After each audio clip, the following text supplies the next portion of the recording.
Assalamualaikum warahmatullahi wabarakatuh. Saya Olivia Nurul Anwar, NPM 201801500096 akan mempresentasikan mengenai hasil kerja saya, yaitu observasi klien yang mengalami traumatik akibat kekerasan orang tuanya pada mata kuliah konseling populasi khusus. Terdiri dari bab 1, bab 2, dan bab 3. Bab 1 ini isinya pengertian traumatik, deskripsi narasumber, latar belakang narasumber, dan profil narasumber. Yang A. Pengertian traumatik. Traumatik adalah jenis kerusakan jiwa yang terjadi sebagai akibat dari peristiwa traumatik. Ketika trauma yang mengarah pada gangguan stres pasca trauma, kerusakan mungkin melibatkan perubahan fisik di dalam otak dan kimia otak yang mengubah respon seseorang terhadap stres masa depan. Dalam kamus konseling, trauma adalah pengalaman dengan tiba-tiba mengejutkan yang meninggalkan kesan yang mendalam pada jiwa seseorang, sehingga dapat merubah fisik maupun psikologis. Pengalaman-pengalaman traumatik dapat juga membentuk sikap pribadi seseorang. Yang B. Deskripsi narasumber. Sinta adalah seorang anak perempuan satu-satunya di keluarganya. Ibu dan ayahnya bekerja di lingkungan pasar. Ayahnya sebagai kuli pasar yang penghasilannya tidak menentu dan ibunya memiliki warung makan nasi rames seadanya. Ayahnya mempunyai sifat temperamental. Ibunya memiliki sifat cuek dan tidak memikirkan anaknya. Suatu ketika ada kejadian yang membuat ayahnya murka dan memarahi Sinta sampai mengeluarkan kata-kata seperti anak nggak tahu diri, yang membuat Sinta trauma dengan kejadian tersebut dan ketakutan ketika mendengar suara-suara yang keras. Sinta pun refleks menutup mata dan kedua telinganya. Yang C. Latar belakang narasumber. Klien saya bernama Sinta. Dia merupakan anak perempuan satu-satunya di keluarganya. Ibunya bernama Fatimah yang merupakan seorang penjual nasi rames di sekitaran pasar. Dan ayahnya bernama Susilo yang bekerja sebagai kuli pasar yang sama oleh ibunya. Ayahnya merupakan orang yang sangat temperamental. Setiap pagi, setiap hari, kedua orang tuanya tersebut pergi ke pasar untuk mencari nafkah untuk menghidupi keluarganya termasuk Sinta anaknya. Saat ini, Sinta duduk di kelas 11 di suatu SMK di dekat rumahnya. Setelah pulang sekolah, Sinta diperintahkan ibunya untuk menjaga rumah serta membersihkan seisi rumah itu. Pokoknya jangan sampai terlihat berantakan sedikit pun. Pada suatu waktu ketika Sinta selesai membersihkan rumahnya, lalu Sinta makan. Setelah selesai makan, Sinta menaruh piring tersebut di dapur bersama tumpukan-tumpukan piring yang lain yang belum dicuci. Sinta pun duduk menyender di sofa. Tidak lama kemudian, Sinta tertidur dan lupa membereskan bagian dapur yang masih kotor.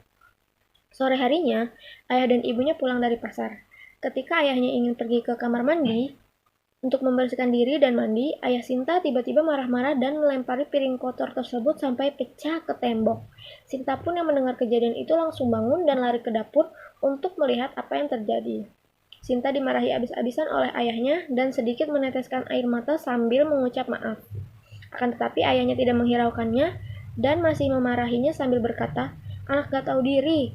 Sinta pun langsung menangis dan pergi ke kamarnya. Ibu Sinta hanya diam ketika melihat kejadian tersebut, dan akibat dari kejadian yang dialami oleh klien saya, ternyata Sinta mengalami trauma jika mendengar suara-suara yang keras dan refleks menutup telinga. Yang D. Profil narasumber.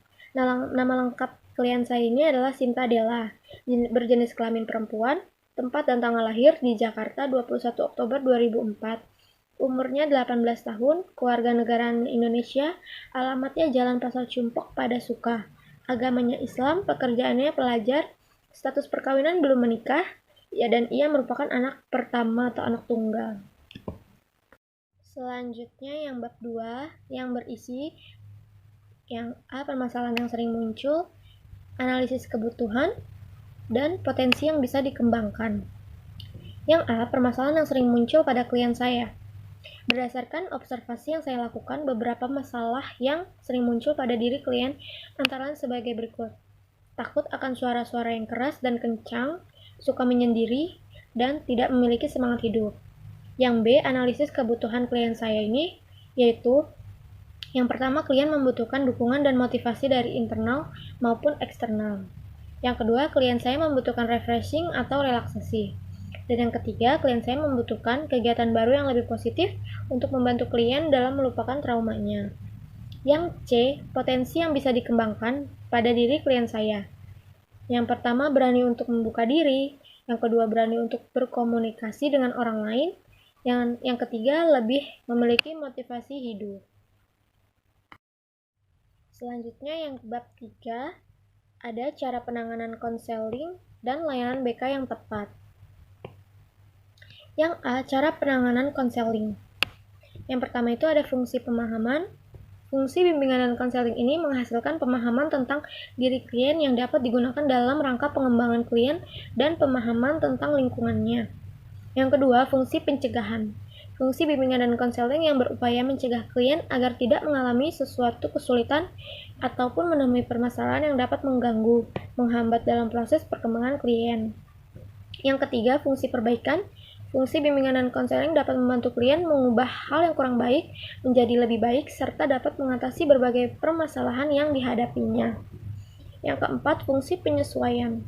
Fungsi bimbingan dan konseling ini membantu klien untuk dapat menyesuaikan diri dari lingkungannya, keluarganya, dan masyarakat secara optimal. Yang kelima, fungsi pemeliharaan.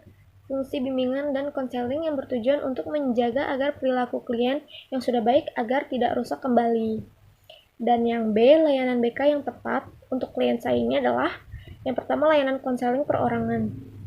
Layanan ini memungkinkan klien memperoleh pelayanan secara pribadi melalui tatap muka dengan konselor dalam rangka pembahasan dan pengentasan masalah yang dihadapi oleh klien. Yang kedua, layanan informasi.